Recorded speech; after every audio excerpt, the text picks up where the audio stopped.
Hey guys, this is Brett with Prepared Man, and this is the In the Bush Final 7 challenge. We're building primitive traps, and this is the reverse figure 4 trap, or the Asian figure 4 trap as I've been told it's called.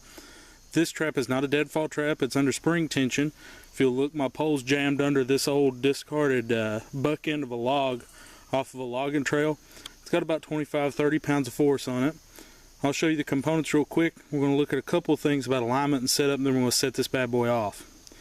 We have a support pole. It's squared off on the end, and it's just sitting on the ground. If we go up from there, it actually makes contact with the pivot pole up at the top. It's got a very slight notch in it that I'll show you in just a minute. And that pivot pole is resting right underneath this spring tensioned sapling. Really good to use a green sapling for this. This one's maple. And then I have my bait stick or my trigger stick in place as well. Now, let's look at alignment really quick so I don't have to reset this thing, and then we're going to set it off. If I get directly over top of the trap and we look, you'll notice that my bait stick is directly underneath the kill pole. That's important. If it's not, you're going to miss the animal. Some people like to put them to one side ever so slightly, but I really just think that's bad practice. Now, this pole is actually set up on an active game trail. You can see some of the disturbed earth. This is an old logging trail. Right down the hill here is water supply. We've got all types of nut-bearing trees around, so this is a good location to use this type of trap. This trap is targeted towards small rodents. It's very fast when it goes off. Now, let's set back up. I'm going to trigger this, then I'm going to show you my components individually. Small rodent comes up. He trips the bait trap. Whack! Pole hits him in the head, kills him. Now you'll notice my pole's up off the ground, but what kills him is this action. What kills him is this impact. That spring impact on the ground.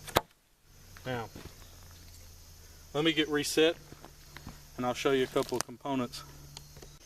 Okay guys, what I've done is I want to show you my components here. So I've actually just left the trap apart and I want to show you the components. This is everything it takes. 3 sticks.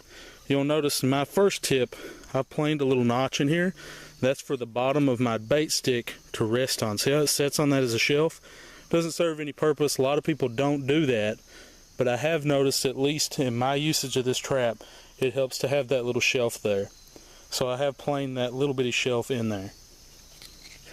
You'll also notice that my action stick, my pivot stick, instead of being a straight spike, I've kind of angled it just a little bit to match the angle so it sets vertically inside my trigger stick.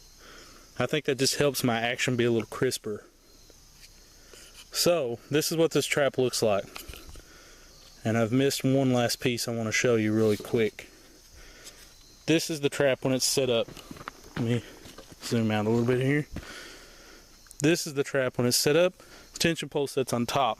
So you're missing one thing that I do want to show you. And if you look really close, those edges are actually mated to one another. I squared one of them up, I cut a slight notch in the other one, and that acts as a pivot. And that allows the trap to be blown back away from the pivot pole. This is something that I do that I have noticed not everybody does. So I have set my trap up.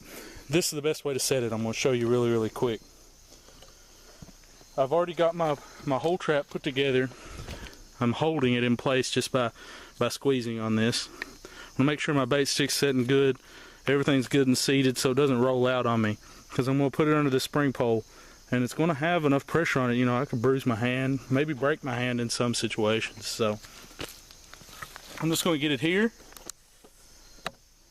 I'm going to pick up my spring pole. Make sure that it's got good match up to the ground. Sometimes I have to adjust it some.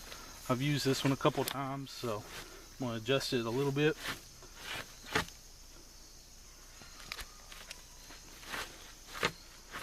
And once I get it matched up to the ground, I'm going to bring it up and literally just set it on top of my trap. And then it's just a balancing act. And you'll notice when it stands on its own. And this trap's ready to go again. Critter comes up, hits my trigger stick, whack, dead.